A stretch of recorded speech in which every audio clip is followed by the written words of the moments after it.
Hello. During the recent webinar that I host, one of our participants asked this question. So he's a digital transformation leader in Europe.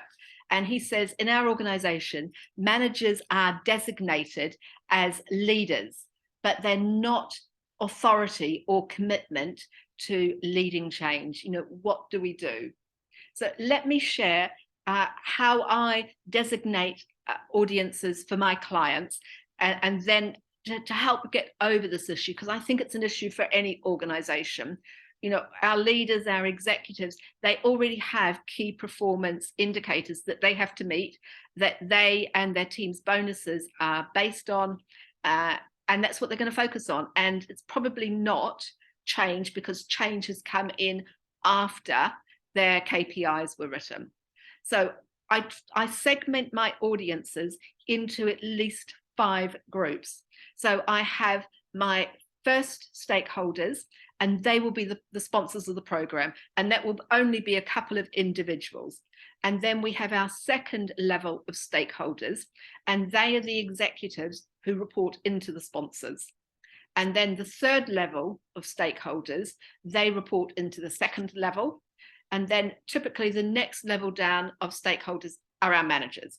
And they're the people who manage the teams whose ways of working are changing. Next level down are our end users, the people whose jobs are actually changing.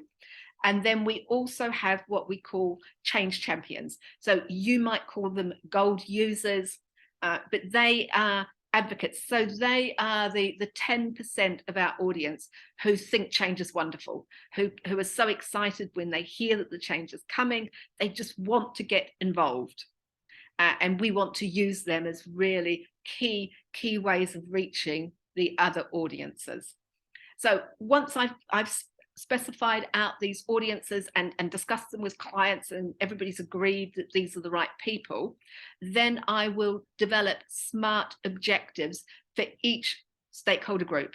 So each group has its own set of SMART objectives, and I will base them on a response hierarchy model. During change, it's usually on the communication escalator model, because that's the one that works really well for internal audiences. And that's on the assumption that the audiences are all internal employees. So for each level, so the communication escalator has 5 levels. So it starts with awareness, then understanding, then support, then involvement, and then commitment. And for each of my stakeholder groups, I will have probably 6 specific SMART objectives at each of those 5 levels. In other words, 30 objectives for each audience, and I've got 5 or 6 audiences. So we're talking about a lot of objectives, each one different. So they're all different, they build on each other, and they take our audiences, each of our stakeholder groups, from where they know nothing, and they're either negative or neutral, to they know all we want them to know, and they're positive and involved and supportive, etc. And then those objectives form the basis for the communications for each of our stakeholder groups, and our stakeholder groups have different communications. And so what we're doing is taking them on different journeys effectively.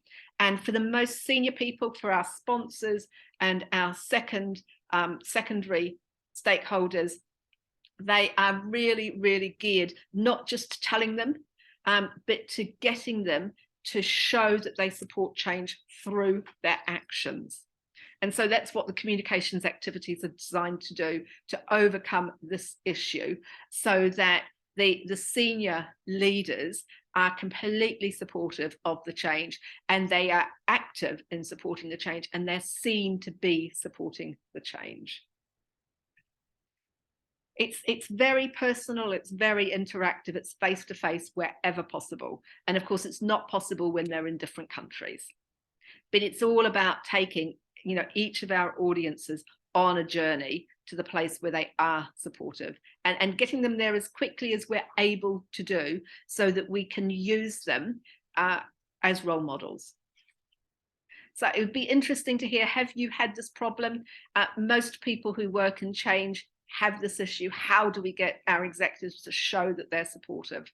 how do we keep them up to date? So I'm interested to hear, what has worked for you that other people can copy, can learn from. Please do type in the comments.